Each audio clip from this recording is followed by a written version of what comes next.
పోయినాడు కథ ఎత్తి పుట్టొక్క దిష్టి బొమ్మ పచ్చడొక్క చూసి దిష్టి పెడితే వెల్లుల్లి రప్పల్ల చెప్పలిసి నూనె తెండినాడు రో గుండెత్తి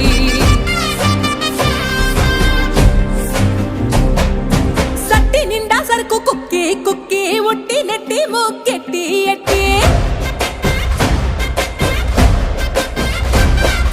సట్టి నిండా సరుకు కుక్కి కుక్కి ఒట్టి నెట్టి మొక్కెట్టి ఎట్టి అంత పెద్ద దేవుడు అస్సలగా